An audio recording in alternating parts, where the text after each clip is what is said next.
ನಾಡು ನುಡಿಗೆ ಅಪಾರವಾದಂತಹ ಸೇವೆಯನ್ನು ಸಲ್ಲಿಸಿರುವಂತ ಅತಿ ದೊಡ್ಡ ಅನುಭವವನ್ನು ಹೊಂದಿರುವಂತ ಹಿರಿಯ ಜೀವ. ಹಾಗಾಗಿ ಗುರು ಚನ್ನಬಸಪ್ಪನವರನ್ನ ಈ ಒಂದು ಸಾಹಿತ್ಯ ಸಮ್ಮೇಳನಕ್ಕೆ ಸಮ್ಮೇಳನಾಧ್ಯಕ್ಷನಾಗಿ ಆಯ್ಕೆ ಮಾಡಿರ್ತಕ್ಕಂಥದ್ದು ಇನ್ನೂ ಕೂಡ ಈ ಒಂದು ಸಮ್ಮೇಳನಕ್ಕೆ ದೊಡ್ಡ ಮೆರುಗು ಸಿಕ್ಕಿದೆ ಅಂತ ನಾನು ಭಾವಿಸ್ಕೊಂಡಿದ್ದೇನೆ. ಮಂಡ್ಯ ಜಿಲ್ಲೆನಲ್ಲಿ ನೀರು ಕೇಳಿದರೆ ಪಾನಕವನ್ನೇ ಕೊಡ್ತಾರೆ, ಅಷ್ಟು ಅತಿಥಿ ಸತ್ಕಾರಕ್ಕೆ ಹೆಸರುವಾಸಿಗೆ ಆಗಿರುವಂತ ಶ್ರೀಮಂತಿಕೆ ಗುಣಗಳನ್ನ ಹೊಂದಿರುವಂತಹ ಔದಾರ್ಯ ಗುಣಗಳನ್ನ ಹೊಂದಿರುವಂತಹ ನಮ್ಮ ಜಿಲ್ಲೆಯಲ್ಲಿ ಈ ಕನ್ನಡ ನಾಡು ನುಡಿಯ ಸಾಂಸ್ಕೃತಿಕ ಪ್ರತೀಕವಾಗಿರುವಂತಹ ಈ ಒಂದು ಕನ್ನಡದ ಐಕ್ಯತೆಯನ್ನ ಸಾರುವಂತ ಈ ಕನ್ನಡ ಸಾಹಿತ್ಯ ಸಮ್ಮೇಳನ ನಮ್ಮ ಜಿಲ್ಲೆಗೆ ಸಿಕ್ಕಿರೋದು ನಮ್ಮೆಲ್ಲರ ಭಾಗ್ಯ ಅಂತ ನಾನು ಹೇಳ್ತಾ, ಎಲ್ಲರೂ ಕೂಡ ಬಂದು ಈ ಕಾರ್ಯಕ್ರಮವನ್ನು ಯಶಸ್ವಿ ಮಾಡ್ಕೊಳ್ಬೇಕು ಅಂತ ಮತ್ತೊಮ್ಮೆ ವಿನಂತಿಯನ್ನ ಮಾಡ್ಕೊಳ್ತೇನೆ.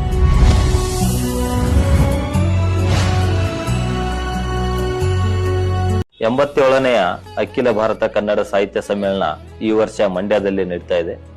ಇದು ಮಂಡ್ಯ ಜಿಲ್ಲೆಗೆ 3ನೇ ಬಾರಿ ಈ ಒಂದು ಸಮ್ಮೇಳನವನ್ನು ನಡೆಸುವ ಒಂದು ಅವಕಾಶ ಸಿಕ್ಕಿದೆ.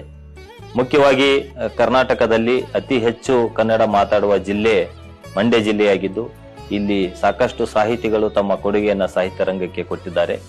ಈ ಒಂದು ಹಿನ್ನೆಲೆಯಲ್ಲಿ ಈ ವರ್ಷದ ಮಂಡ್ಯದಲ್ಲಿ ನಡೀತಾ ಇರುವ ಈ ಸಾಹಿತ್ಯ ಸಮ್ಮೇಳನ ಬಹಳ ಪ್ರಾಮುಖ್ಯ ಪಡೆದಿದೆ. ಈ ಒಂದು ಸಮ್ಮೇಳನಕ್ಕೆ ಕಳೆದ 2-3 ತಿಂಗಳಿನಿಂದ ಜಿಲ್ಲಾಡಳಿತ ಮತ್ತು ಪೊಲೀಸ್ ಇಲಾಖೆಯ ಸಹಯೋಗದೊಂದಿಗೆ ಸಾಕಷ್ಟು ಸಿದ್ಧತೆಯನ್ನ ಮಾಡಿಕೊಳ್ಳಲಾಗಿದೆ. ಮುಖ್ಯವಾಗಿ ಪೊಲೀಸ್ ಬಂದೋಬಸ್ತ್ ವ್ಯವಸ್ಥೆಯನ್ನ ಏನು 3 ದಿನ ಸಮ್ಮೇಳನ ನಡೀತಾ ಇದೆ, ಆ ಒಂದು ಸಂದರ್ಭದಲ್ಲಿ ಸಾರ್ವಜನಿಕರಿಗೆ ಮತ್ತು ಸಾಹಿತ್ಯ ಸಮ್ಮೇಳನವನ್ನ ನೋಡ್ಲಿಕ್ಕೆ ಬರುವ ಅಂತ ಎಲ್ಲ ಸಾರ್ವಜನಿಕರಿಗೆ ಯಾವುದೇ ತೊಂದರೆ ಆಗದ ರೀತಿಯಲ್ಲಿ ಎಲ್ಲ ರೀತಿಯಿಂದ ಸೂಕ್ತ ಬಂದೋಬಸ್ತ್ ವ್ಯವಸ್ಥೆಯನ್ನ ಮಾಡಲಾಗಿದೆ. ಅದರ ಜೊತೆಗೆ ಊಟದ ಪ್ಲೇಸ್ ಇರಬಹುದು ಮತ್ತು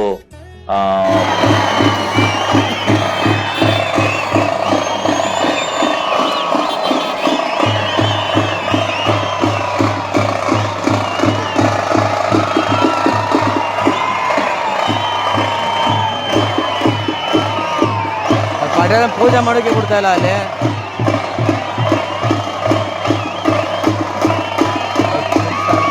ಎರಡೇ ನಿಮಿಷ ಅಲ್ಲಿದೆ, ಕೆಂಡೆ ಹಚ್ಬೇಕಷ್ಟೇ, ಕೆಂಡೆ ಹಚ್ಚಿ ಹೋಯ್ತಾ ಇರೋದ.